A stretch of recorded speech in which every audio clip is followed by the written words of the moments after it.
Hola a todos y bienvenidos a una nueva entrevista con Ramiro Calle. Muchas gracias por ofrecerte. Ayer sabes que estuve en clase. Exacto, y es un placer. Sí, y bueno, para mí es una bendición poder recibir todo eso. Y me gustó mucho la manera en cómo te presentaste, ¿no? Porque digamos que en esta nueva etapa de tu vida te estás abriendo mucho a entrevistas, a difundir a través de redes sociales, ¿no? Y comentaste esa idea, ¿no? de crear como una comunidad grande, ¿no? Donde se pueda difundir todas estas enseñanzas milenarias, ¿no?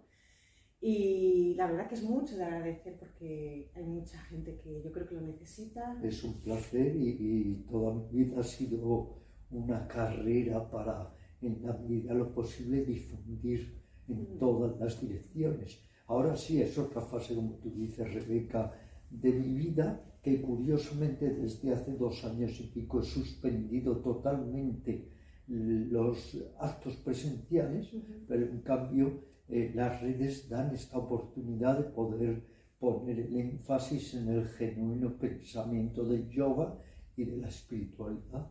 Sí, de alguna manera pues conseguimos que llegues a más personas. Eso es cierto.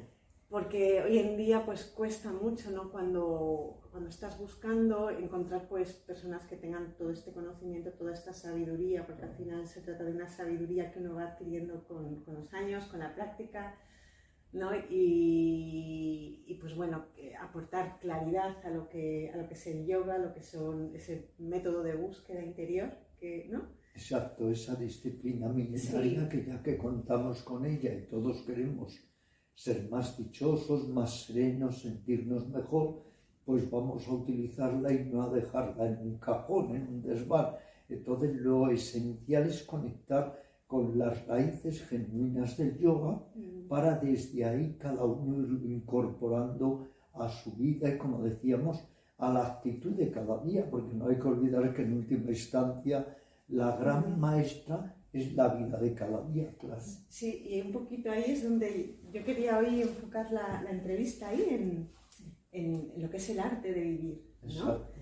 Porque estamos aquí en este mundo y parece que como que ¡pum!, nos hayan dejado caer ahí, pero sí que hay un propósito de estar aquí. Ayer en clase comentaste una cosa muy bonita y a mí contaste una historia, ¿no? Y a mí me recordó mucho lo que llaman los budistas el precioso renacer humano, porque en esta vida tenemos muchas oportunidades, ¿no? Pero pasamos por la vida de manera muy inconsciente. ¿Podrías un poquito hablarnos de...? Sí, en realidad aquí que un día nos encontramos inmersos en este cuerpo, en esta mente, en lo que llamaríamos una organización psicosomática. Se nos entrega esa organización psicosomática y a partir de ahí pues vamos a vivir 70, 80, 100 años, los que fueren. Lo esencial no es tanto ya por qué nacemos. Lo esencial es que ya que estamos aquí, pues vamos a utilizar este tránsito, este paseo por el planeta para dejarlo, si podemos, un poco mejor de lo que lo hemos encontrado y sobre todo para trabajarnos interiormente y poder darnos a nosotros y a los demás lo mejor de uno mismo. No es lo mismo que estemos engendrando y potenciando tendencias nocivas, perniciosas, de odio, de celos, de envidia, de rabia, a que podamos lograr que florezca en nosotros lo mejor de nosotros: amor, compasión, benevolencia, ecuanimidad, lucidez, consciencia, y podamos así no solo beneficiarnos nosotros de ello, sino también compartirlo con los demás. Fíjate, yo a un gran monje budista que tiene escrito uno de los libros mejores que hay de budismo, que se llama Walpola Rahula, le pregunté hace muchos años en Londres, ¿qué sentido tiene la vida? Y él me repuso: el que usted quiera darle. El sentido de la vida se lo ponemos nosotros, porque hay personas que se pasan precisamente la vida queriendo encontrar un sentido metafísico, existencial, espiritual, y están perdiéndose la vida misma. Miramos tan lejos sí. que no vemos lo que está a nuestro lado. Sí, sí que es cierto. A mí me gustaría preguntarte, ¿no? ¿Por qué, un poco a colación de lo que antes decías, por qué parece que nos es más fácil vivir de esa manera tan inconsciente y bajo la influencia de esas emociones más dañinas, más negativas, que desde bien pequeños empezar a fomentar esas emociones más positivas, más que vibran de otra manera, como es el amor, es la compasión? ¿Por qué nos enredamos tanto en las negativas? Fíjate, Rebeca, ya que planteas este tema tan importante, en varios vídeos ya he declarado y denunciado que yo no aprendí nada esencial en el colegio ni en la universidad, y así lo manifiesto en mis memorias, el viaje de mi vida, que no aprendí nada que me haya sido realmente esencial en mi vida. He tenido que aprenderlo después. A mí nadie me enseñó a reír o sonreír, la sonrisa búdica, empática. No me enseñaron a estar consciente en el abrazo, en la caricia. No me enseñaron a abrazar un árbol, a relacionarme de una manera profunda en comunión con las otras criaturas, el amor a los animales. No me enseñaron nada importante. Incluso la gimnasia, la calistenia, era una gimnasia mecánica sin el menor sentido, que en lugar de beneficiarte te perjudicaba y te aburría. Sí. Lo esencial es que aprendamos a cuidar y a servirnos de este instrumental, de estos instrumentos que nos han dado cuerpo, energía, mente, emociones. Somos todos una entidad biopsicosocial y tenemos que aprender, por un lado, a cuidar el cuerpo, por otro lado, a ordenar y estabilizar la mente, pero también a socializar con las otras criaturas.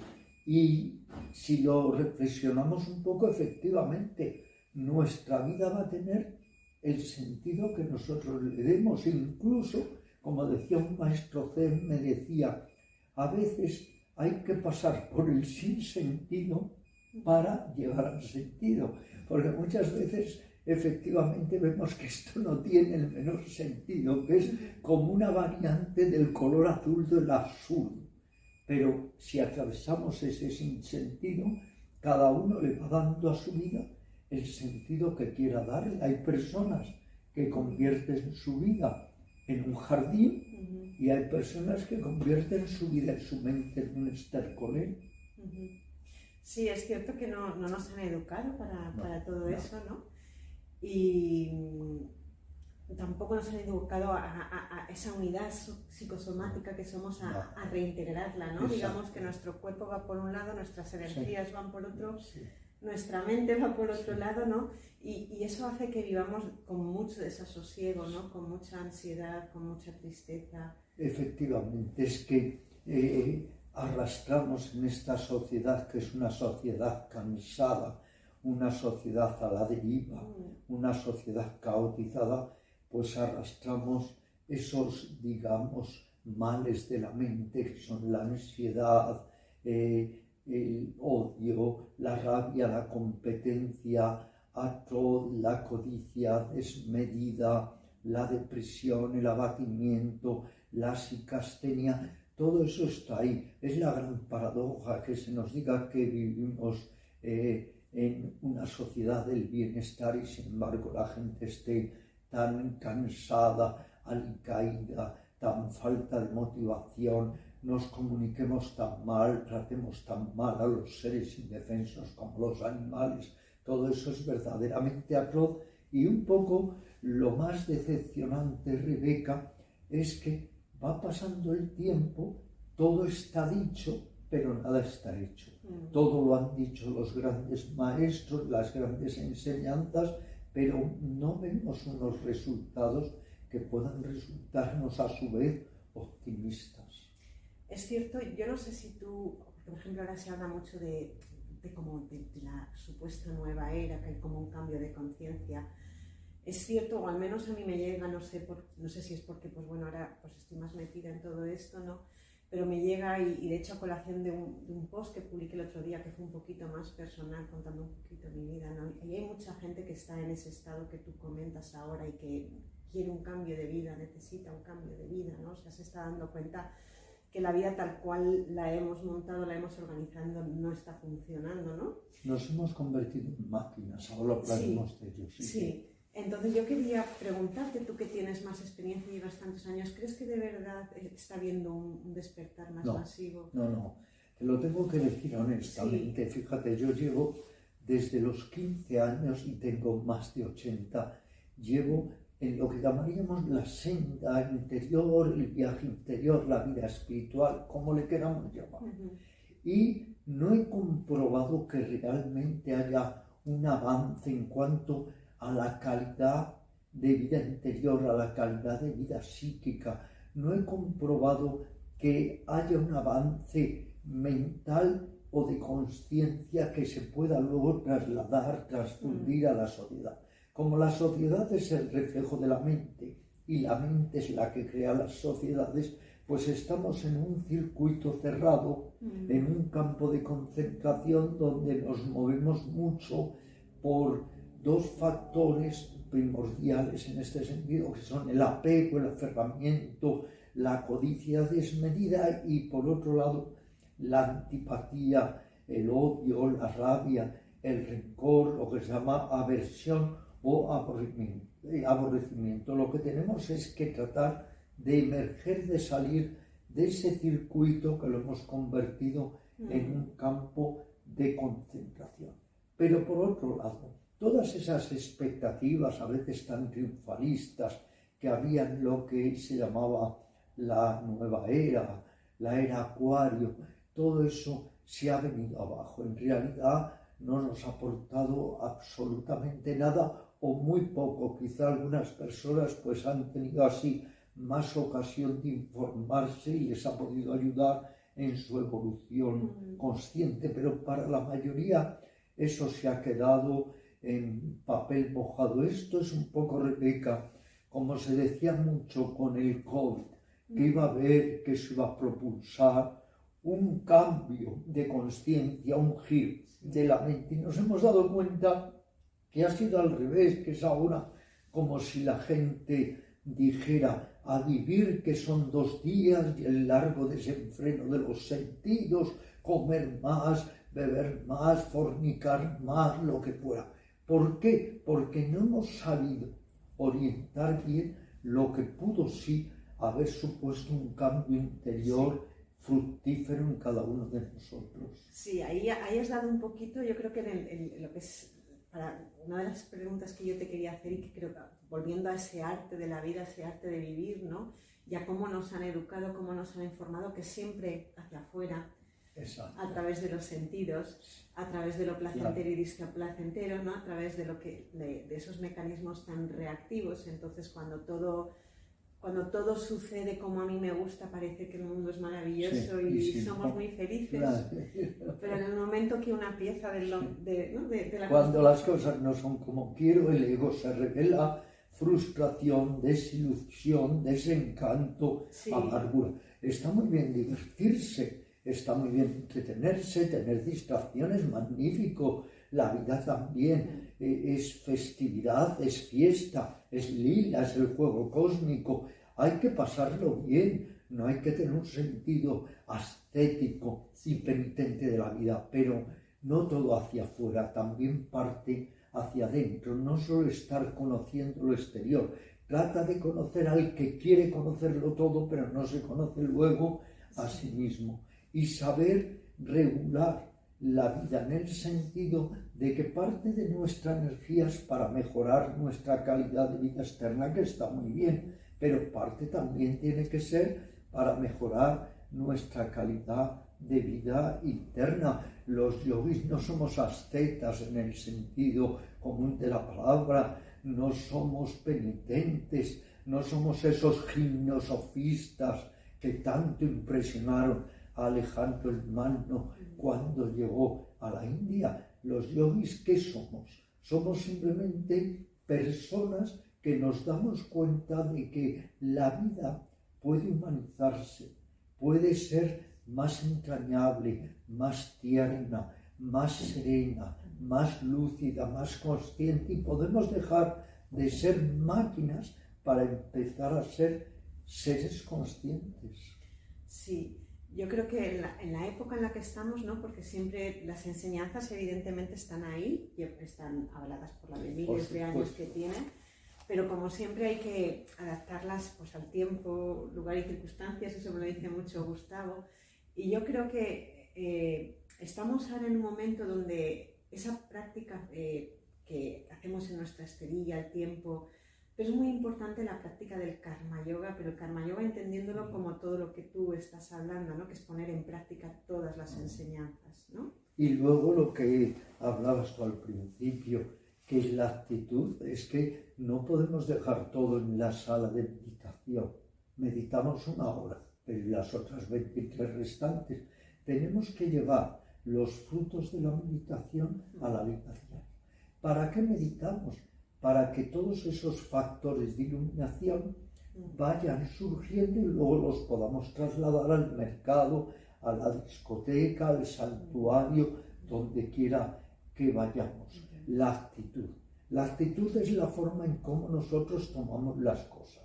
Podemos tener una actitud reactiva, neurótica, que nos dañe a nosotros y dañe a los demás, o podemos construir una actitud basada en la ecuanimidad, el sosiego, la genuina empatía de ponernos en el lugar de los demás y el hacer la vida un poco más fácil. Es que nos dificultamos la vida a nosotros y se la dificultamos mucho a los demás. Y luego, por otro lado, también me gusta ahora que se trata tanto, como tú sabes, Rebeca, de cientificar el yoga. Me gusta decir que no es el yoga el que hay que cientificar, es la ciencia la que hay que yogizar. No olvidemos esto. No es obsesión por cientificar el yoga, no, al revés, yogizar la ciencia.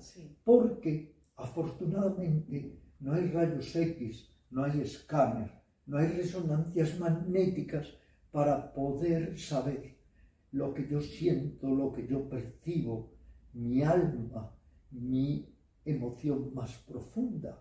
Y en la meditación surgen infinidad de experiencias muy enriquecedoras, creativas, transformativas, que no tienen que estar constatadas por un escáner o por una resonancia magnética. Es que parece que si todo eso no es constatable en las neuronas, en los engramas cerebrales, no existe. Por favor, Señor, está muy bien que se refrende el yoga científicamente, pero a ver si logramos yogizar la ciencia, que no hay nada peor que la ciencia ciega, que la ciencia dogmática, que es una especie de gueto, de secta, que no hay manera de salir de ella. Sí, me gustó mucho la entrevista que hiciste hace poquito con el doctor, no me acuerdo del nombre. Pero... José Manuel Muñoz de Unamuno, es una persona muy abierta y está ahí en YouTube y se puede ver. Me gustó mucho y pues aprovechamos para que quien no lo haya visto, ¿no? Porque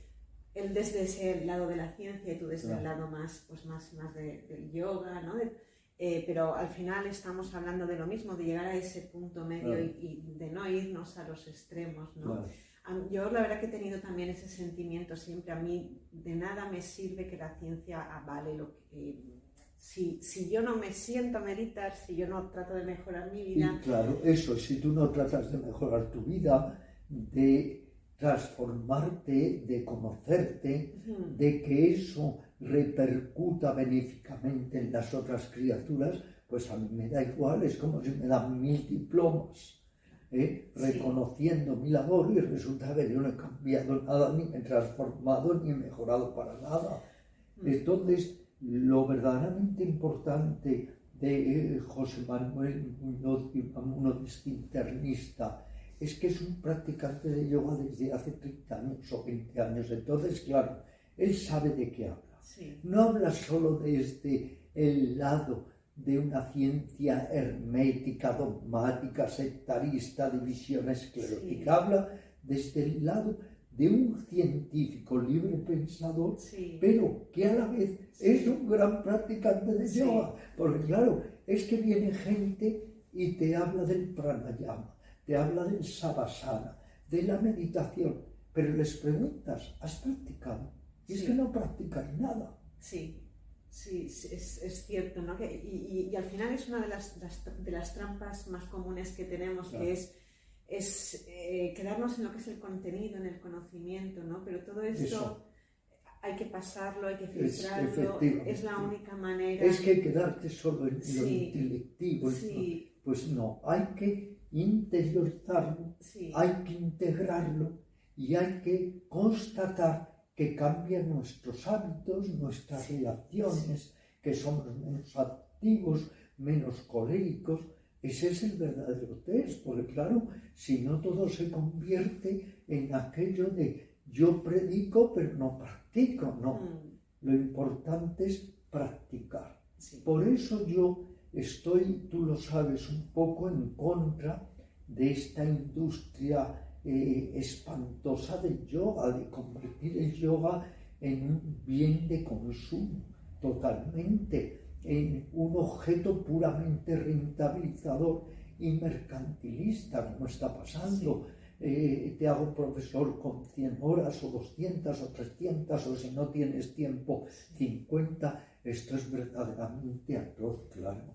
Ahí hay para mí una falta de honestidad por ambas partes, ¿no? Yo muchas veces me pregunto... Por ambas, lo que tú has dicho. Sí, yo muchas veces me pregunto, todas esas personas que van a hacer una formación, si esos cursos, porque son cursos de yoga, no les vamos a quitarles ese nombre, ¿no? Si te lo ofrecieran como curso de yoga donde tú puedes profundizar un poquito más y a lo mejor, ¿habría tanta gente haciendo esos cursos? No, porque lo que la gente tiene es la titulitis del yoga, como la hay de tantas cosas, y se ha creado ahí un círculo vicioso, como en algunos sitios piden que tengas un título para dar clases, pues la gente está totalmente obsesionada con tener un papelito, un certificado de que así puede dar clases. Entonces, claro, esto se ha vuelto como una especie de bien de consumo totalmente además degradado, que hay personas que por tener un certificado yógico dan lo que sea, yo lo he visto, y piden préstamos al banco para poder luego hacer la formación. Y se ha abusado enormemente de la formación, porque una formación es necesaria para tocar un instrumento, escribir en un ordenador, lo que sea, pero de eso a desproporcionarlo todo, a convertir la que llaman la ciudad del yoga, Rishikesh, en un mercadeo constante, en un supermercado de yoga, pues hay una gran diferencia. Ya claro. Sabes que Rishikesh lo sé, lo adoro. Yo he viajado una veintena de veces a Rishikesh. Y hemos hablado de lugares que solemos visitar y solemos ir a practicar, donde curiosamente mucha gente que pasa allí mucho tiempo no los conoce. No los conoce. Ni tiene interés, y me da mucha pena cuando estoy allí ver todo eso, ¿no? Y ver que pues también por otra parte mi trabajo personal de decir, bueno, Rebeca, pues a lo mejor tienes que aceptar que los tiempos cambian, pero duele mucho, ¿no? Ves que el tipo de buscador ya no es el mismo tipo de buscador. Y bueno, Rebeca, los tiempos cambian, pero por poner un ejemplo burdo que a veces pongo, cambian los tiempos, pero eso no quiere decir, Rebeca, que si hace 20 años había un juego que era el juego del ajedrez, porque hayan cambiado los tiempos, ahora sea el backgammon o el juego de las damas. El juego del ajedrez se mantiene. Puede venir ahora el yoguismo, infinidad de pseudo-yogas, los yogas calisténicos, gimnásticos, pero eso no quiere decir que tengamos que desconectarnos del origen, de la fuente, de la quintesencia del yoga. Es que si no, yo creo que yo no creo, no sé, o tengo la esperanza de que esto lo veremos dentro de unos años, ¿no? O sea, yo creo que todo eso acabará cayendo. Por supuesto. Porque no se puede sostener. Entonces, la persona que de verdad quiere hacer una búsqueda personal, quiere hacer ese cambio, seguir buscando, El que no, pues se quedará por el camino, ¿no? Pero yo creo que evidentemente todo eso se perderá. Una de las cosas, volviendo un poco al tema de las formaciones, también hablando de esa honestidad, ¿no? Es venderlo como una salida profesional que se está vendiendo ahora, cuando no es cierto. Bueno, y algo que es verdaderamente esperpéntico, Sí. nunca me cansaré de denunciarlo, que títulos certificados de yoga, los de el INEM, o sea, el Instituto de Gimnasia o de Deporte, etcétera, está dando certificados de yoga. Pero si es que el yoga no es un deporte, no es una religión, no es un culto, no es calistenia, no es contorsionismo barato, no es acrobacia. Es que el yoga es otra cosa. Que le fueran a Krishnamurti a decir que hay que recibir un título para tener sabiduría, es que entraría en una carcajada perpetua. Tenía títulos Ramana Maharshi, Aurobindo, Ananda Mayi, etc. Es que, claro, ha llegado un momento que se ha desdibujado, se ha deformado tanto todo lo que es la disciplina del yoga, que yo hago a veces una pregunta. Usted lleva haciendo yoga, dice 10 años, pero ¿usted realmente hace yoga? Porque claro, fíjate qué honestidad tuvo conmigo un profesor de biomecánica yógica que me ha hecho muchas entrevistas que están en YouTube. Y tuvo la honestidad, después de entrevistarme varias horas, de decirme, Ariel Gatica se llama, de decirme, Ramiro, es que ahora me doy cuenta de que lo que yo he dado no es yoga, son ejercicios de yoga. Y empezó a cambiar totalmente sus clases, a incorporar pranayama, relajación, meditación. Pero es que, claro, ha llegado un momento que hay infinidad de profesores de yoga que reducen todo el yoga solo a asanas, y asanas cada vez más gimnásticos, más sofisticados, pero es que la asana es un fragmento minúsculo de lo que es el yoga. Es como si decimos que toda la medicina es solo oftalmología, y ahí está toda la medicina. No hay muchas ramas, lo mismo pasa con el yoga. Sí, las asanas es la punta del iceberg, pero al final es buscar, yo creo que es lo mismo, ¿no? O sea, la mente tiene esa tendencia, volviendo a lo de antes, no a irse afuera, al entretenimiento, ¿no? Entonces, la parte física nos entretiene mucho, claro. Nos la tomamos como un juego, pero realmente esa parte física, si tú te la tomas en serio... Pero hay que tomársela en serio. Ahí hay un trabajo...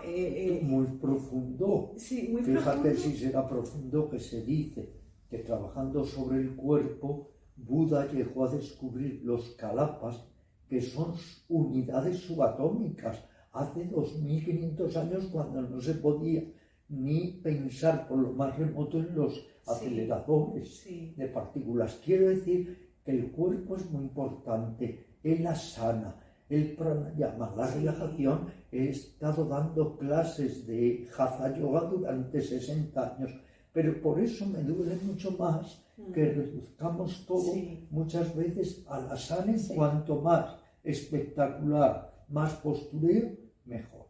Pero tú has dado en el clavo. Es porque eso nos divierte, le divierte al ego.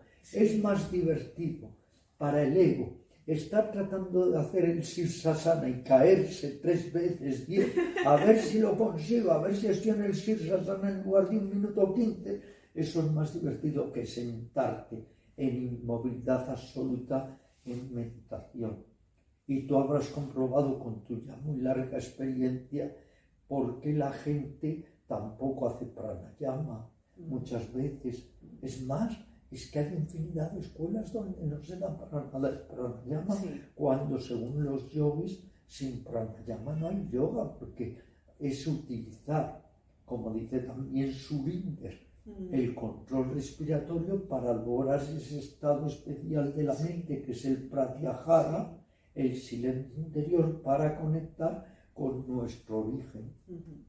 Sí, eso es, ahí estoy completamente de acuerdo, ¿no? Y a veces también yo un poquito lo que he ido descubriendo es que a veces en lo más sencillo está toda por la sutilidad. supuesto, vamos, en lo más sencillo. Y no hace falta irte a posturas o estar, porque al final es un acto de violencia contra ti mismo, ¿no? O sea, ya no Es un acto, qué bonito lo que estás diciendo, sí. es un acto de agresión, de violencia contra ti, pero no solo eso, es que a mí me espanta, por eso hay tantas lesiones Sí, en el yoga, sí. que hay infinidad, no nos engañemos.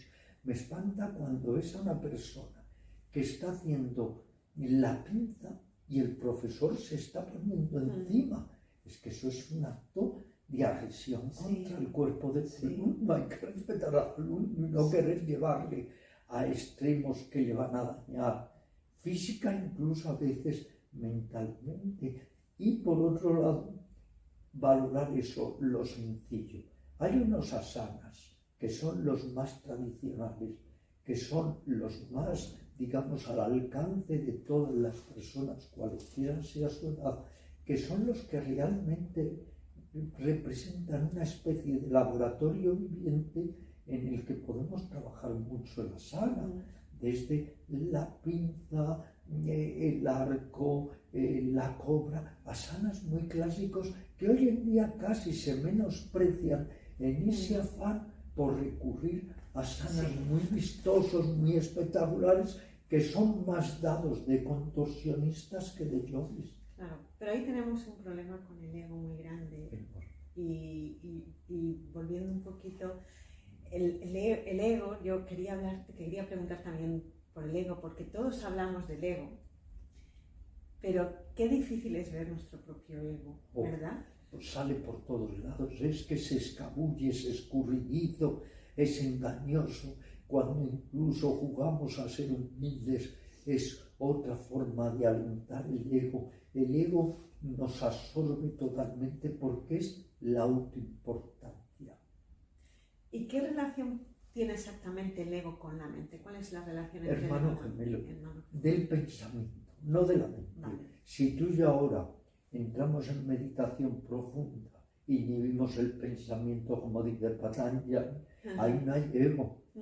El pensamiento que es el voraz, el pensamiento que es tiempo, que es espacio, quiero más de esto, no quiero esto, quiero repetir esta experiencia porque es gozosa y esta que es dolorosa, la odio. Es el ego con el pensamiento los que forman una especie de equipo perverso para complicarnos la vida. Por eso a veces me gusta decir, y cuando yo no estoy, se acabó el problema. Es que el que más problemas crea es siempre el ego. Ahí podríamos hablar, ayer en clase comentabas, ¿no?, de que observáramos si los pensamientos nos piensan o solo está el pensamiento. Por cierto, te doy la enhorabuena, aprovecho por todo el gran trabajo que haces y porque eres una meditadora fantástica. Te tuve frente a mí ayer en 2 sesiones seguidas y lograbas esa inmovilidad necesaria para inmovilizar la mente, como se dice, por la inmovilidad del cuerpo a la inmovilidad de la mente.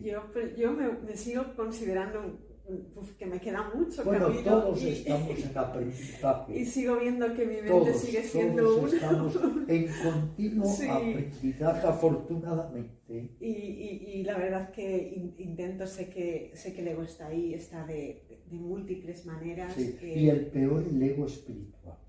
La autoimportancia espiritual.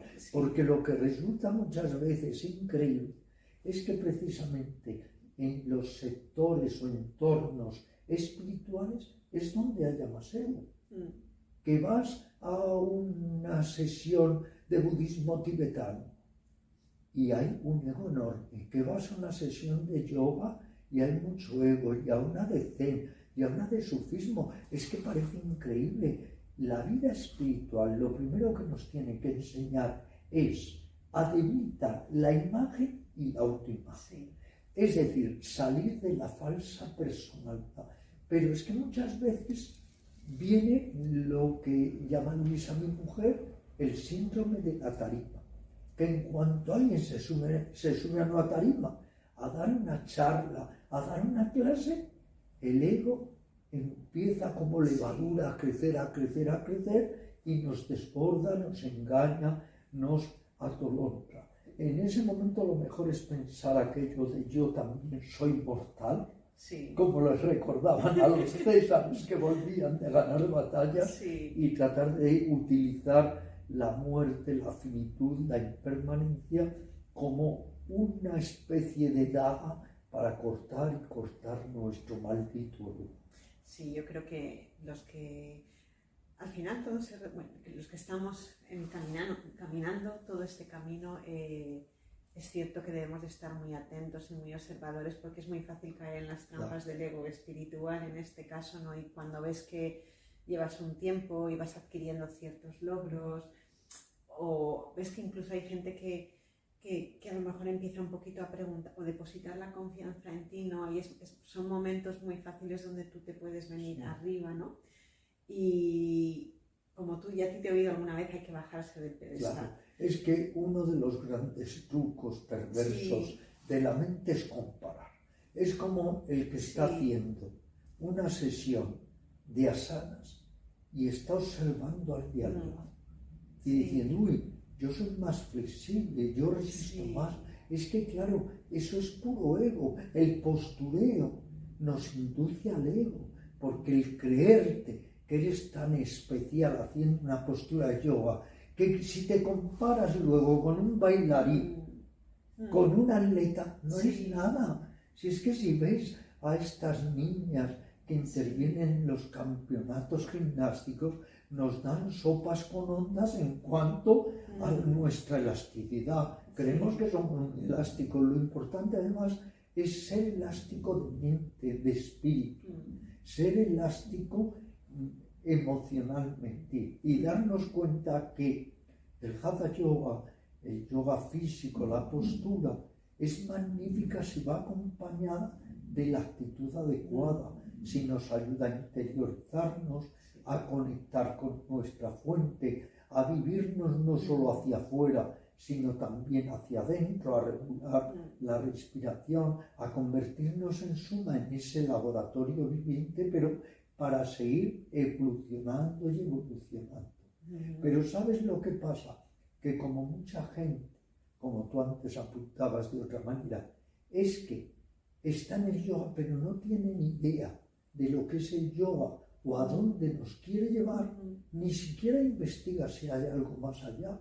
Es que yo he conocido personas que con su mejor intención llevaban practicando, entre comillas, yoga 6 años, y es que no tenían ni idea de lo que es el yoga. Pero ¿cómo no te preguntas de dónde viene, qué es, qué pretende, cuáles son sus fundamentos? ¿No? Sí.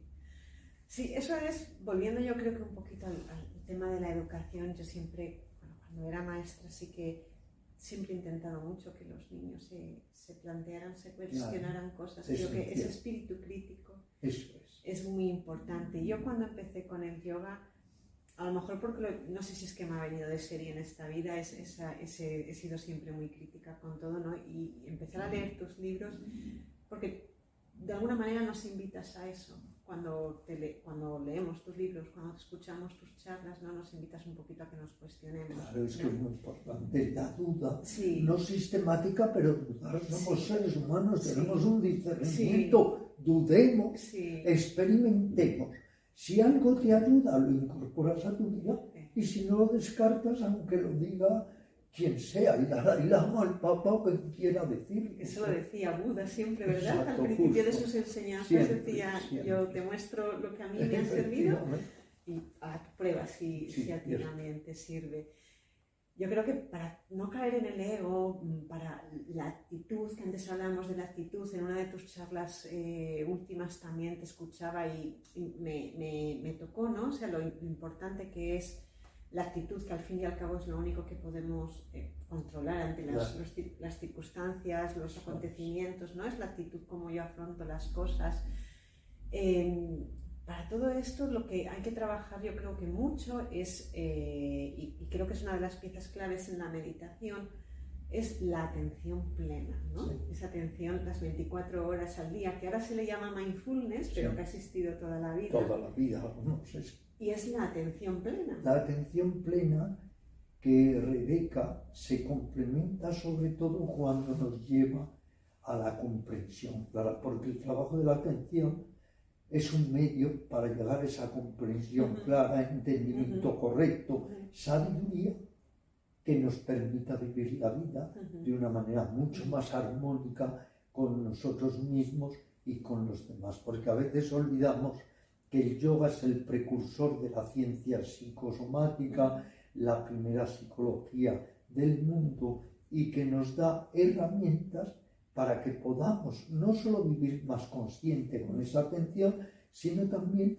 de una manera más equilibrada para favorecernos a nosotros y favorecer a las otras criaturas.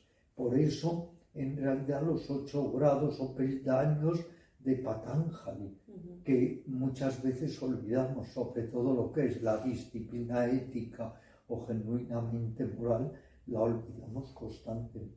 Y es tan importante porque yo al menos con los años te vas dando cuenta que esa disciplina ética es, digamos, que es lo que de verdad agarra la mente. Sí, y la limpia y la consolida. La consolida. ¿No? Entonces, cuando tú vas hablando de la actitud, cuando vas a reaccionar ante el mundo externo, ¿no? A mí me gusta, Swami Rama hablaba mucho de que somos ciudadanos de dos mundos, el mundo interno y el mundo externo, ¿no? Y que hay que mantener un equilibrio entre los dos. Entonces, cuando tienes que dar una respuesta al mundo externo, ¿no? El preguntarte a ti mismo, esta respuesta que voy a dar, ¿es violenta, no es violenta? ¿Va a perjudicar, va a dañar, no va a dañar? ¿Puedo dar esa respuesta de otra manera, no hacerte todo antes de inmediatamente, ¿no? Pero nos olvidamos de esos, no me sale la palabra, de esas cuerdas que sostienen la mente. Son pilares realmente esenciales, claro. Sí. Porque lo que tenemos que entender es que el yoga nos invita a las 3 autovigilancias. La vigilancia de la mente, la de la palabra y la de los actos. Si estamos más vigilantes a la mente, podremos ir debilitando las tendencias nocivas de la mente y potenciando las constructivas. Si estamos vigilantes a la palabra, utilizaremos la palabra recta, sincera, amable, tierna, y evitaremos las calumnias, las mentiras, las descalificaciones de todo tipo. Y si estamos atentos a nuestras acciones, trataremos en lo posible de que esas acciones sean nobles y nos beneficien a nosotros, pero implicando siempre, involucrando el beneficio a los demás. Pero claro, ¿qué sucede? Que como toda esa, digamos, voy a decirlo así, fíjate, psicotecnología del yoga, no la incorporamos, sino que muchas veces pues vamos, recibimos una clase en un gimnasio, donde sea, de yoga, hacemos un poco de calistenia yógica o de ejercicio, pero no incorporamos las genuinas enseñanzas para convertir el yoga en actitud de vida. Porque claro, el yoga es actitud de vida. Yo hace poco le decía a los alumnos, porque, pues bueno, pues cuando tienes alumnos sabes que a veces pues también hacen otras cosas, o hoy en día, pues por ejemplo, igual que con el yoga, pues pasa con la meditación de no sé qué, meditación, ¿no? Y un poquito a ellos les llevaba que bueno, que todo surge del mismo lugar, todo viene del mismo sitio miles de años atrás, ¿no? Y que no hay nada nuevo, que todo ya estaba inventado. Entonces que revisen y observen, ¿no? Que si tú llevas 10, 5 años, 6 años, 7 años, el tiempo que lleves practicando, y no hay un cambio en tu vida. Esto es esencial, lo que estás haciendo. Cuestiónate tu práctica. Cierto. Cuestiónate el maestro, cuestiónate lo que estás haciendo. haciendo. Algo pasa.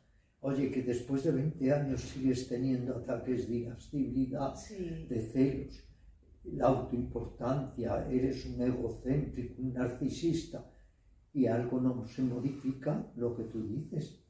Hay que chequear por qué está fallando.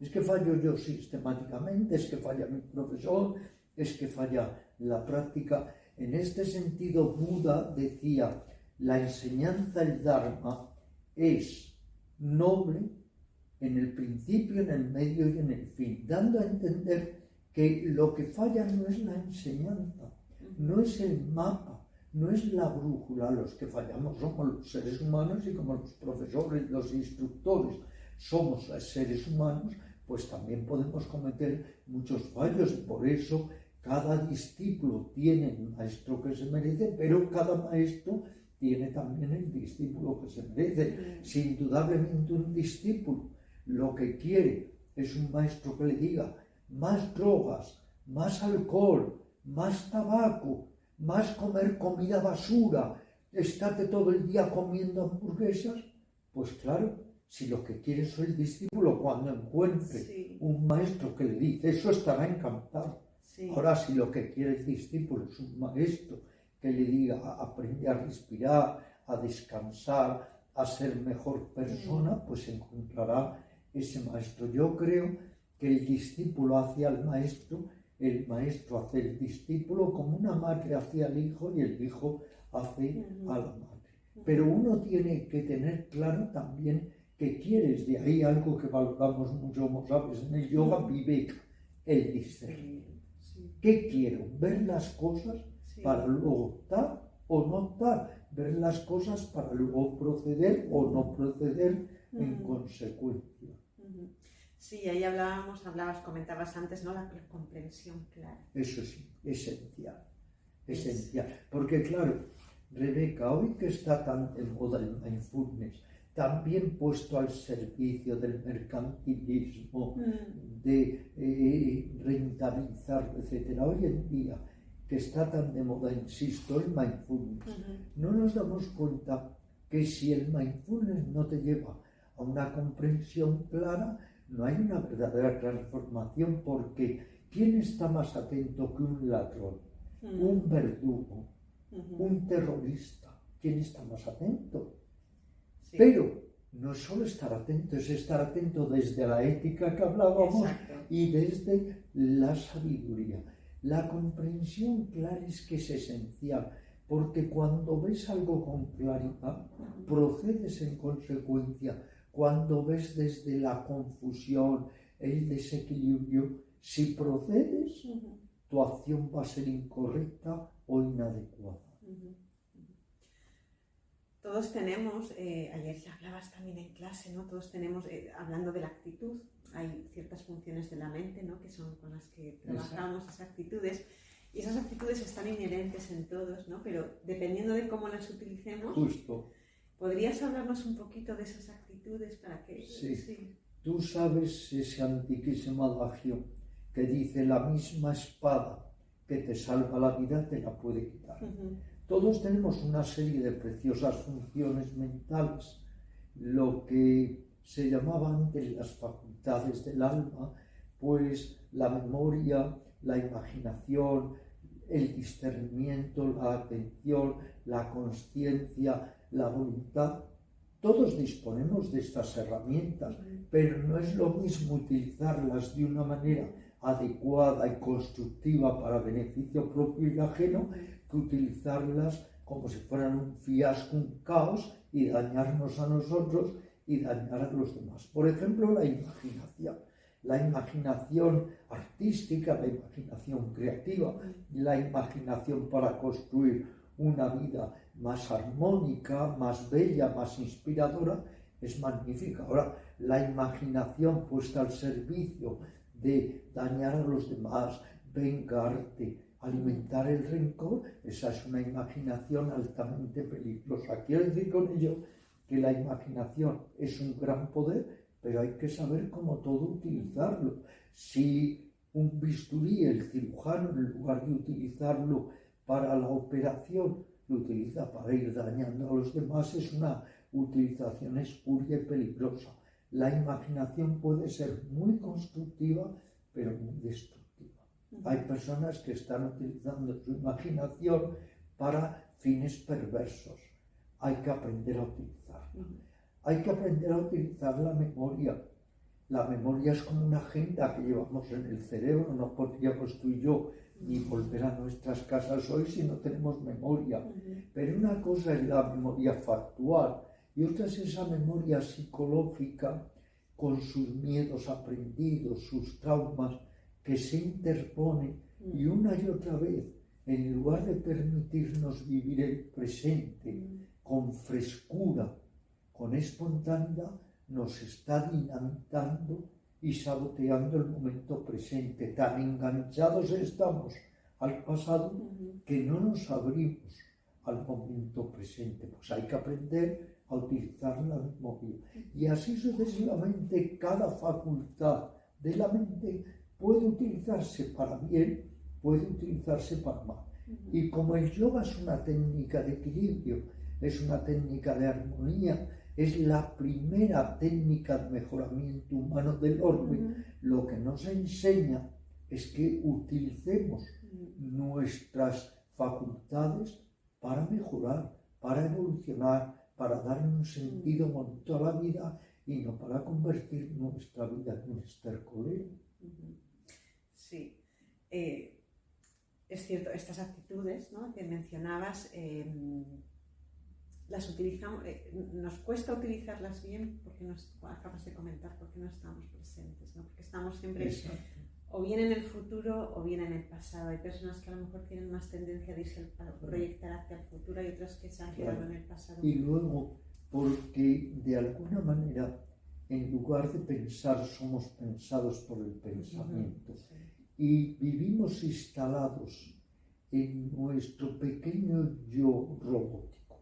Y somos robots. Claro, tú le dices a las personas, es que eres una máquina. La gente se ofende, ¿no? Yo sé que soy una máquina y partiendo de que soy una máquina y estoy en la inconsciencia y en la negligencia, es que trato de encontrar incluso a la desesperada medios, técnicas, procedimientos para despertar, para decir, yo no quiero morir siendo una máquina, me gustaría ser un poco más despierto, más atento, más benevolente, mejor persona. Y entonces pones los medios. Y el yoga es eso.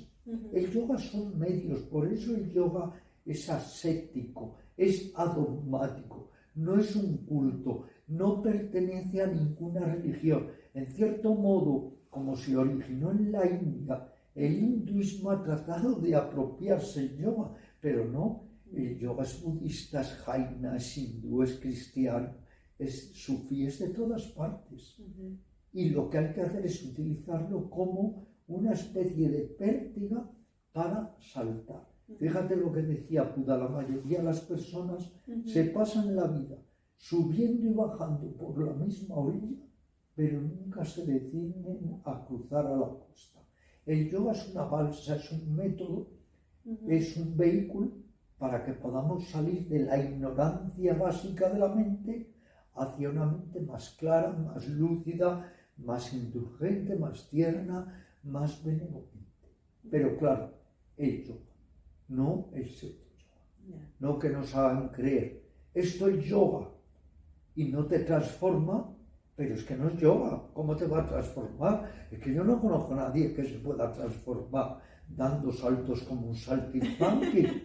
Te transformas cuando hay consciencia, ética, motivación, amabilidad, deseo profundo de mejorar.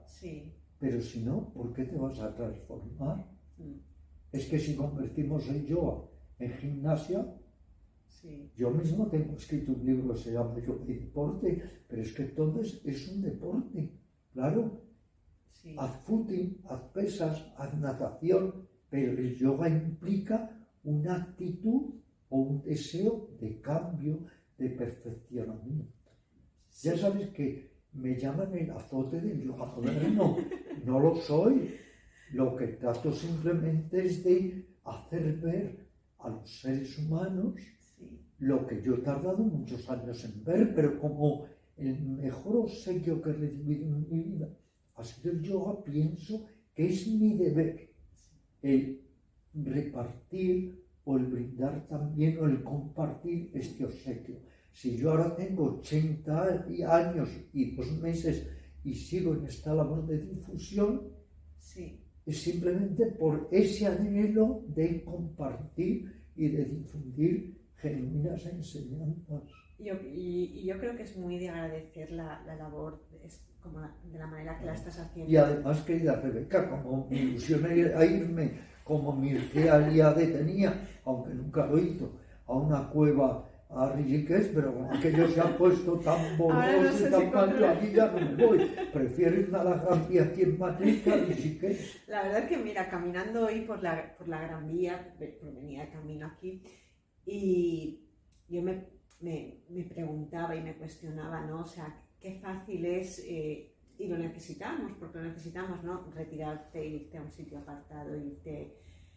Pero vivir aquí, pensaba en ti viniendo, ¿no? Digo, es todo un reto, ¿no? Porque los estímulos externos son muy fuertes, Sí. y no son estímulos positivos, ¿no? Pero ahí hay que tener una fortaleza mental, hay que ser muy disciplinado, ¿no? Para uno permanecer en su ser. Sí, tratar de seguir una disciplina de alguna forma sadhana, Sí, que es el título de uno de mis libros más queridos, sadhana, entrenamiento, disciplina, porque si no, todas las fuerzas internas, todas las fuerzas externas, las sí, influencias externas nos sustraen de tal manera que nos sacan de nuestro centro, y el intento es volver y volver una y otra vez a ese mástil interior que es nuestro centro al que agarrarnos. ujú. Y hace falta, ¿no? Pues la sinceridad y la claridad con la que tú hablas. Evidentemente, cuando una persona habla con claridad, sea en el ámbito que sea, no suele gustar, ¿no? Claro, siempre te creas de alguna manera, pues creas controversias cuando no está en absoluto en mi alma, porque toda Sí. persona que me viene a ver, a entrevistar, yo jamás dejo de contestar, aprovecho para decirlo, un mail, nunca dejo de ver a una persona que quiera verme, estoy dispuesto a charlar, a investigar con cualquier persona, pero lo único es que, volviendo a este ejemplo burdo que antes ponía, si estamos jugando al ajedrez, estamos jugando al ajedrez. Sí. Ahora, si estamos jugando a otro juego, ya no es el ajedrez. Sepamos que estamos con otro juego, pero no con el ajedrez. Sí. Aquí Krishnamurti fue muy radical. Dijo, es que el yoga no es ejercicio. Claro, el yoga nace del Raja Yoga, del yoga mental, e incluso todo el ejercicio psicosomático es para llegar al yoga mental. Es una escalera que nos lleva al yoga mental por la conquista del cuerpo a la conquista de la mente. Pero no solo quedarte en la conquista del cuerpo, porque eso te lo puede dar cualquier técnica de gimnasia sueca, gimnasia de donde fuere. Claro, yo al menos en mi experiencia, las personas que a veces con más dureza me han hablado y más claridad me han hablado, aunque al principio es verdad que te sacuden, porque te sacuden, claro, pero son las que de verdad te ayudan a crecer, o te ayudan a que algo se mueva en ti, o te preguntes, te cuestiones, no sé, yo creo que todos necesitamos, Rebeca, choques adicionales, porque como tendemos a dormirnos, choques adicionales que nos despierten. La propia enfermedad, si uno sabe verla tal cual es un choque muy fuerte adicional, una ruptura sentimental, que la gente las vive tan mal, pero es una herramienta también para reconquistarte y alertar la conciencia, la muerte de un ser querido. Todos son choques adicionales que podemos utilizar. Y lo que decía Buda, no busques una persona que te halague, busca una persona que te diga tus fallos para poder corregirlos. La gente que verdaderamente nos ayuda es la que se nos encara y nos dice, oye, esto no es así, esto debería ser así. Entonces tú te lo cuestionas. Y entonces eso te permite seguir en el aprendizaje. Pero claro, si te crees ya iluminado, si te crees liberado, si quieres hacerte pasar por un autorrealizado, como ahora sucede con tantos falsos maestros o algunos escritores de la nueva era, pues entonces no avanzas, porque tú mismo te estás creyendo tanto tu imagen, tu autoimagen, que nunca puedes ya avanzar. Es terrible, es lamentable. Sí, a mí todo esto me recuerda mucho a otra de las cosas que ayer hablamos, que es además algo con lo que yo últimamente también estoy trabajando mucho, y es la importancia de la fuerza interior, ¿no? Y la fuerza interior te lleva a tener que afrontar esos choques, te afronta a ser disciplinado. ahora, por ejemplo, hay mucha suavidad, se educa mucho de manera muy blanda, ¿no? Y todo el tema de la psicología positiva, que a mí hace poco me la planteaban, digo, vamos a ver, porque en una clase te digan que algo estás haciendo mal. A veces necesitamos, ¿no? O sea, es que no siempre ir con paños de oro. Es que date cuenta que el gran psicoterapeuta Erich Fromm decía que tenemos que aprender a tomar la vida con un sentido de sufrimiento y de esfuerzo. La vida no siempre es plácida y requiere esfuerzo. Y la potencia, la fuerza interior, la voluntad bien dirigida son imprescindibles. Porque si te vienes abajo, no te ayudas ni a ti ni ayudas a los demás. El ejemplo clásico que siempre pongo de la Madre Teresa de Calcuta, que afortunadamente la conocí, que si ella se hubiera desmoronado emocionalmente, cada moribundo que recogía hubiera recogido uno, pero no más. Entonces, esa fuerza interior es necesaria. Tenemos que cultivarla y a eso nos ayuda mucho el sadhana, el entrenamiento. Si tú nunca te entrenas, pues nunca creas ese centro de poder interior, ese héroe que todos llevamos, la heroína, el héroe, todos los llevamos.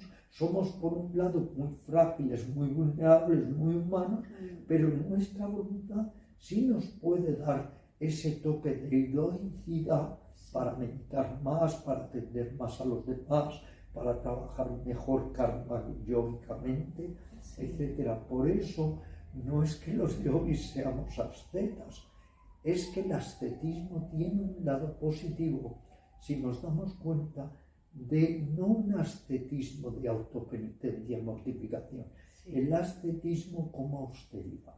A veces privarse de algo, a veces la austeridad consciente, no reprimir, sino consciencia. La supresión consciente nos da musculatura psíquica. Son vitaminas para el alma. Sí que es cierto, ¿no? Es el saber, por ejemplo, cuando viajas a países como India, otro tipo de países que hay otro tipo de comodidades, ¿no? Y es una de las cosas que más, de manera consciente e inconsciente, acabas trabajando, ¿no? Es esa especie de renuncia a tu zona de confort. Y saber adaptarte a las circunstancias. Exacto, y porque luego hay que valorar no solo el esfuerzo, a veces en la vida hay que hacer un sobreesfuerzo. Entonces eso fortalece nuestra musculatura psíquica, porque si no te vuelves muy fofo, llega un momento en que no tienes ningún autodominio, ningún autocontrol. La consciencia, en lugar de evolucionar, degrada, porque hay un antiguo adagio muy cierto que dice: lo que no evoluciona degrada, sea el cuerpo, la mente, las emociones. Por eso tampoco tenemos que sentir rechazo hacia esa antiquísima definición del yoga que yo aprendí cuando tenía 15 años, que decía: yoga es el control de la mente y de las emociones. Es que hoy en día la gente el término control o dominio o autodominio lo toman como algo negativo, como si eso fuera a reprimir, ¿no? Si hay consciencia, si tú controlas con consciencia, no es represión. Además, no reprime el que quiere, reprime el que no puede evitarlo por sentido falso moral, por miedo, por angustia, por lo que fuera. Sí, hay una historia, no sé si te la he leído a ti, de un monje que llevaba toda la vida de asceta, con su único valor creo que era el cuenco, ¿no? Y bueno, pues muy reconocido por ser asceta, pero llega un momento que no me acuerdo si le roban o pierde el cuenco y monta un drama, ¿no? Entonces te das cuenta que ese trabajo interior...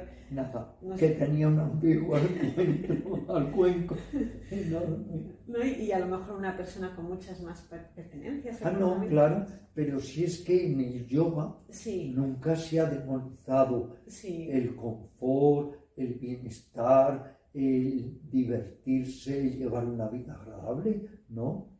Lo que se nos dice es que utilicemos parte de la energía para el mejoramiento exterior y parte para el mejoramiento interior, que es que aquí todo es mirar hacia afuera y nadie mira hacia adentro. Siempre queremos conocerlo todo, pero nadie se empeña en conocer al que quiere conocerlo todo.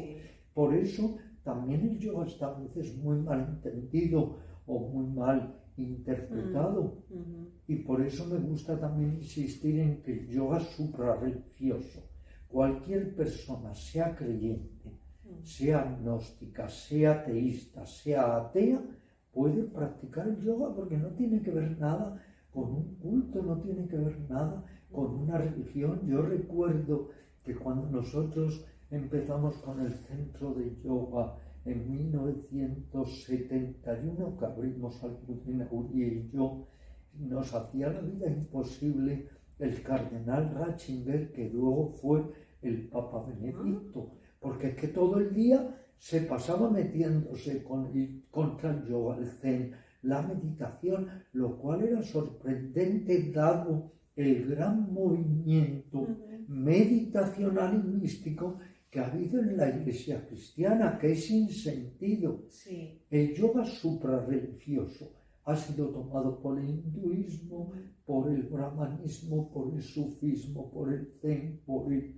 budismo tibetano, y luego no hay que olvidar que los dos más grandes yogis han sido Mahavira y Buda, los dos más grandes, y eran totalmente ascéticos en cuanto a creencias de orden espiritual. Luego, esto lo digo porque tú lo sabes muy bien, ya que llevas tantos años en el yoga, han surgido dos vertientes en el yoga que son igualmente peligrosas y que muchas veces rechazan a la persona que no sabe nada del tema. Una es ese yoga acrobático, excesivamente dinámico, gimnástico.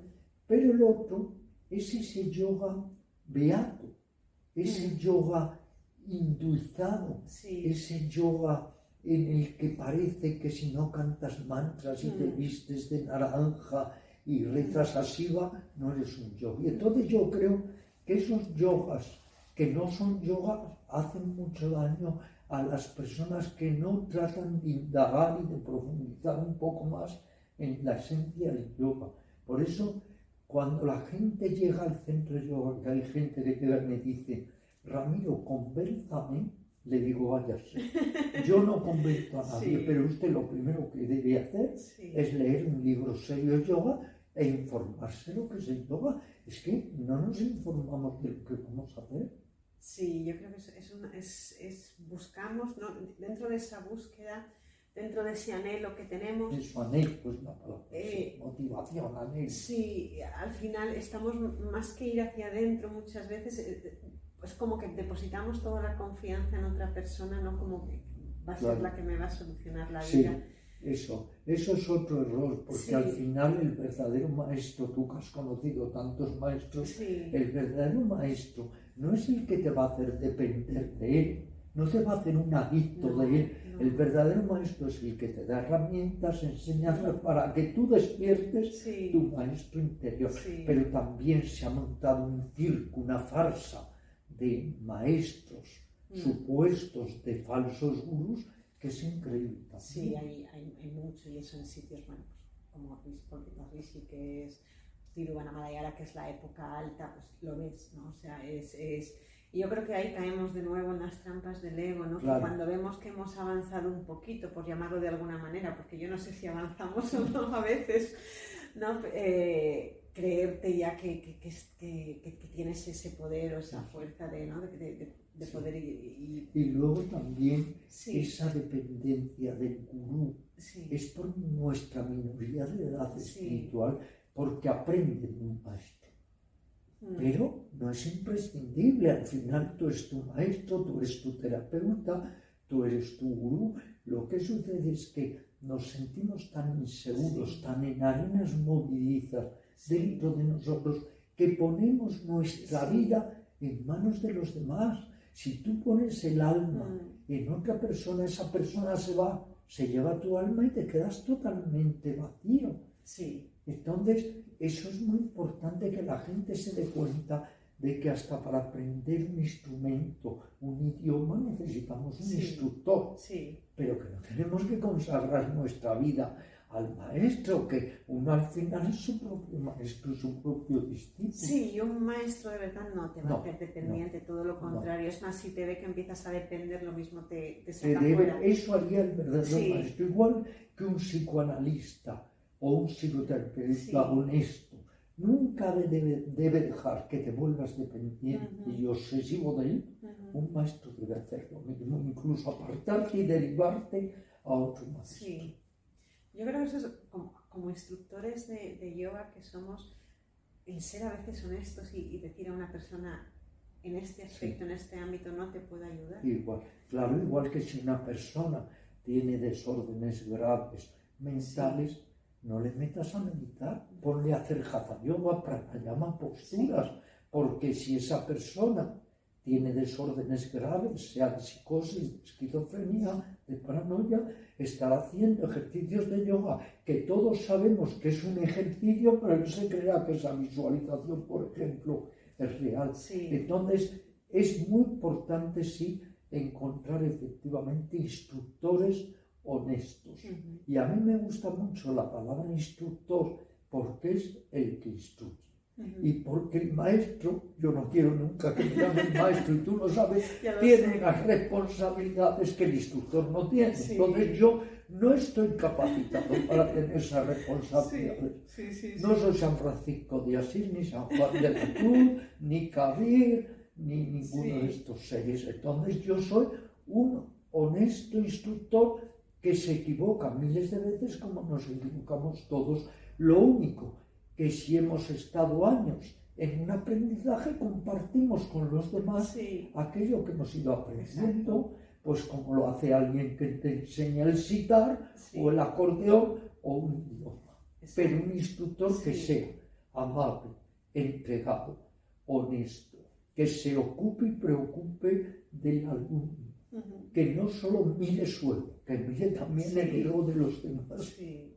Ahí te quería preguntar, porque leyendo ayer el libro que me regalaste de aforismos, me llamó mucho la atención, y volviendo a la honestidad, volviendo a las actitudes que tenemos que desarrollar, ¿cuál es la diferencia, porque no lo supe, entre lealtad y fidelidad? Bueno, es que el juego de palabras ya sabes que es muy difuso y confuso. Como decía Krishnamurti, la palabra no es la cosa, la descripción no es el hecho, ¿no? Entendemos hoy en día la fidelidad más como una fidelidad carnal y la lealtad como un estado de ánimo, una actitud, un espíritu de entrega incondicional a una o muchas personas, como es en la amistad. Entonces, puede una persona incurrir en una infidelidad, digamos, carnal, como digo en mi libro, El arte de la pareja, y ser a la vez maravillosamente y hasta la muerte leal.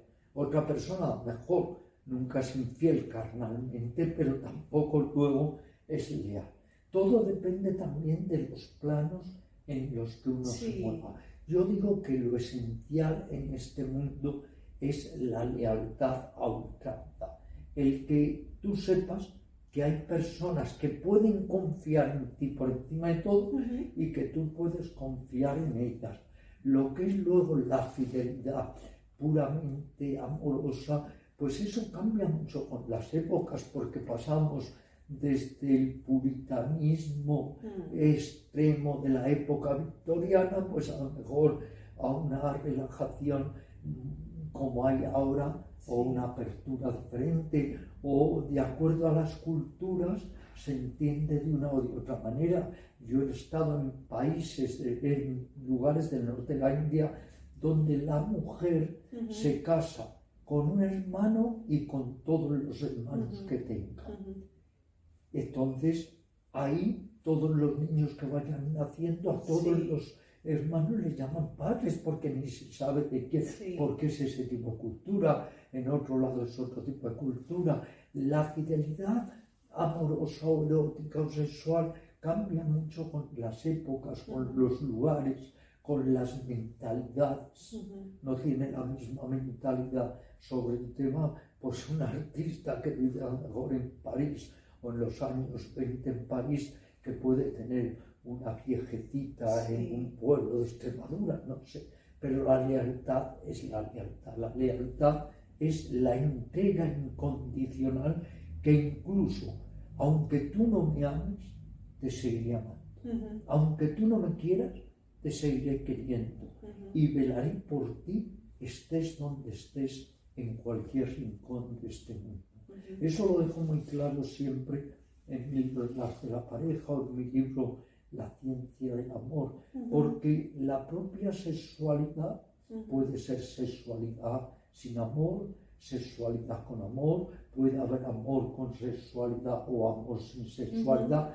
Es que las fórmulas son muchas, porque el ser humano es muy poliédrico y puede ejercer actitudes muy diferentes. Bien, entonces claro, nos quedamos con la lealtad, La entendiendo... la lealtad que tenían, por ejemplo, los discípulos de Buda Sí, a Buda. sí. La lealtad. Si hay amor, hay lealtad.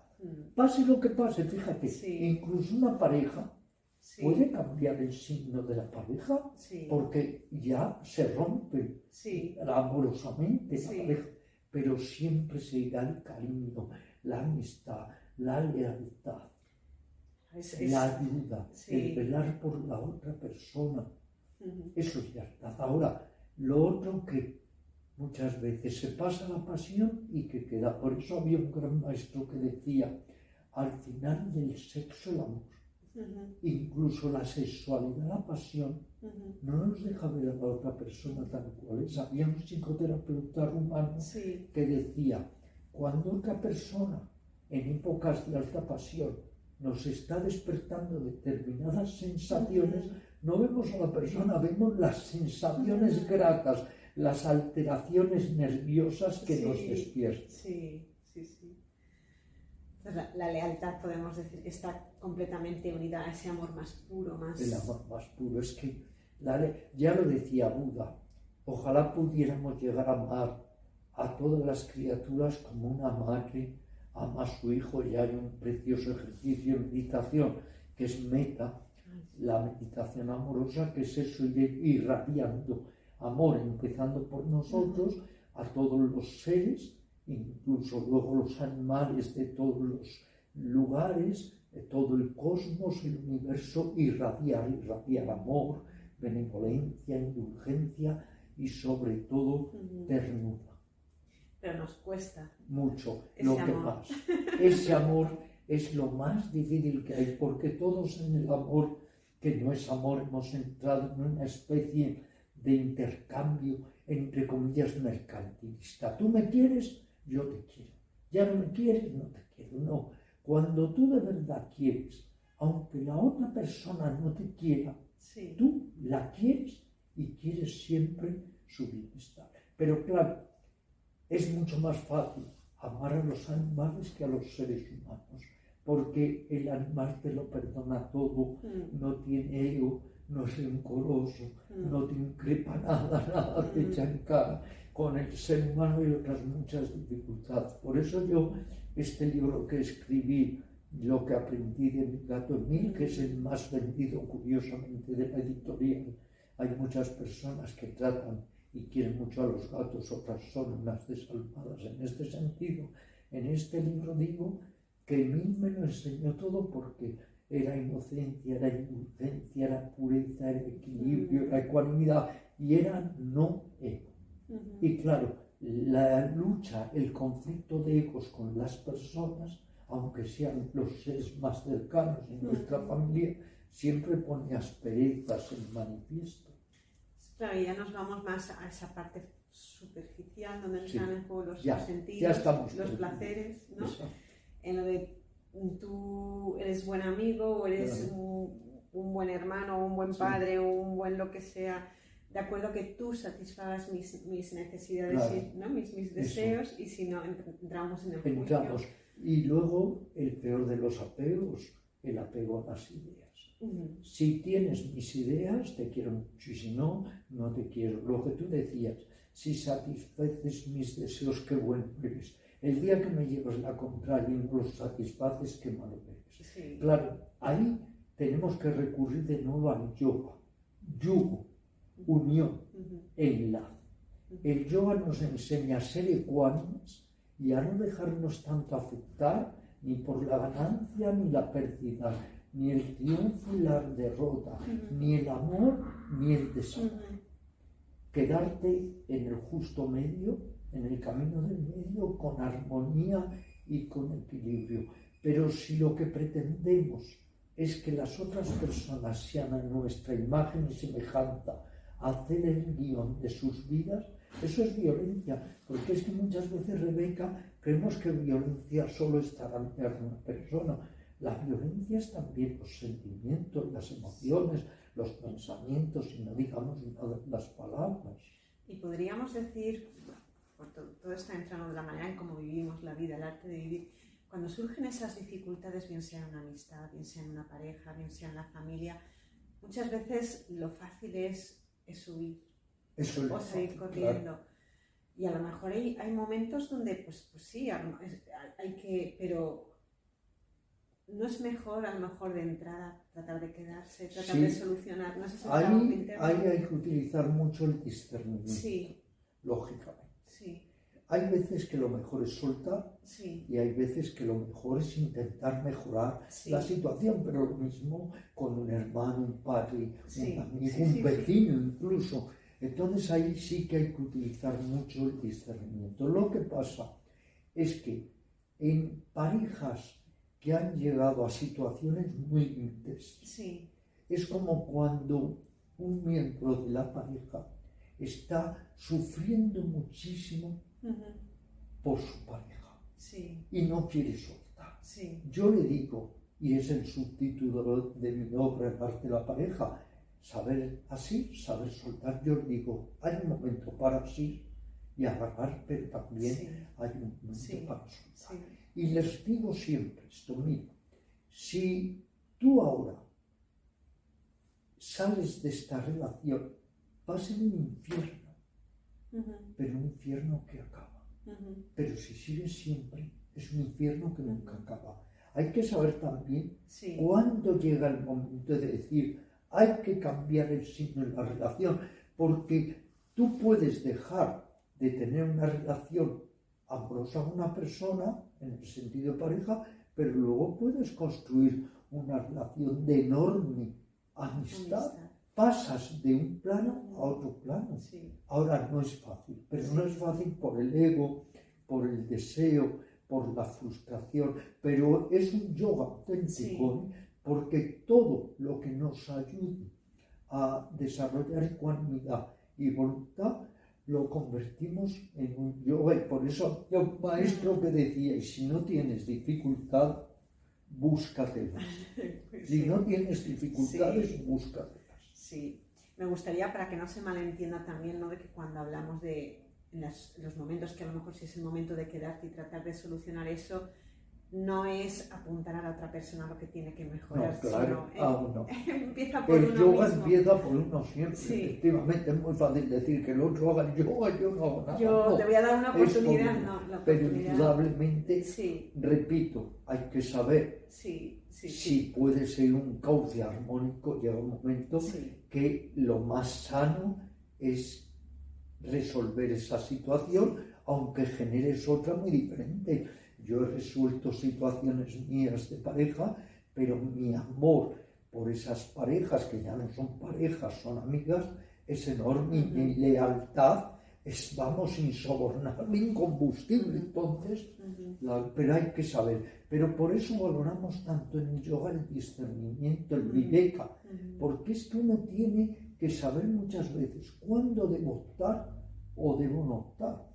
Y es muy difícil. Cuanto más clara, sosegada y lúcida esté la mente, mejor. Si encima la mente está confusa, lo mejor es no tomar opciones.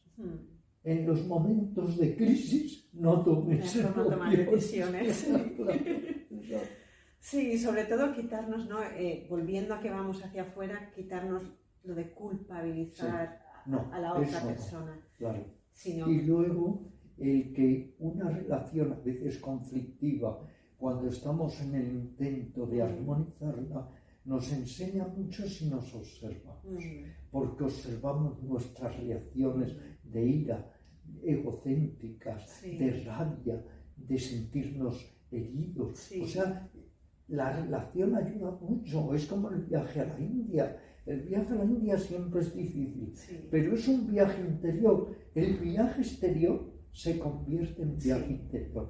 Las relaciones de cualquier tipo difíciles que tratamos de armonizar son un yoga porque nos permiten vernos y mejorarnos y descubrir nuestra necedad, nuestra estupidez y sobre todo algo que se da mucho en las relaciones de pareja, el afán de tener razón, la imposición, las exigencias, el reproche, todo eso no es amor, todo eso es ego, pero no es amor. Claro. Sí, ahí estamos, ¿no? Y con las amistades pasa un Lo poco lo mismo, mismo, igual, ¿no? igual. Constante con toda relación Sí. humana es muy difícil. Las relaciones humanas, no olvidemos que es la puesta en marcha de dos seres y que entonces hay que ir limando, hay que ir aumentando el dintel de tolerancia, de comprensión, saber aceptar, porque es que el problema es que nos empeñamos en querer cambiar a las otras personas. No, a una persona la aceptas o no la aceptas. Si no la aceptas, vete. Sí.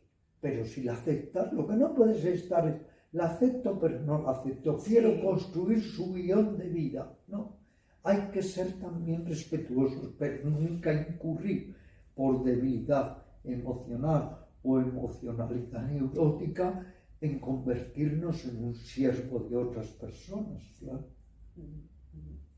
Podríamos decir que cualquier tipo de relación es también una buena oportunidad, ¿no? Para crecer como personas. Y sobre todo para respetar los tres espacios, el tuyo, el mío y el nuestro.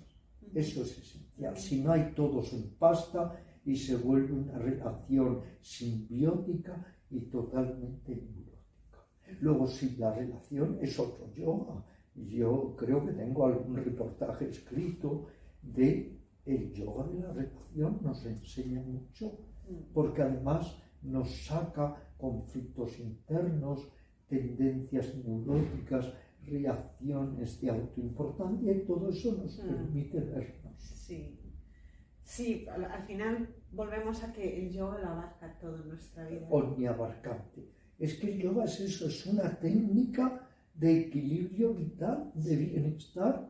Yo recuerdo que mi buen amigo ya muerto, el doctor y psicoanalista Miguel Fraile, siempre insistía en que el yoga es el primer método de mejoramiento humano del orbe. Como primer método de mejoramiento humano del orbe, trata de darnos técnicas para que podamos ir utilizándolas en las distintas esferas o planos o incluso etapas o fases de nuestra vida. La verdad que sí, Ramiro.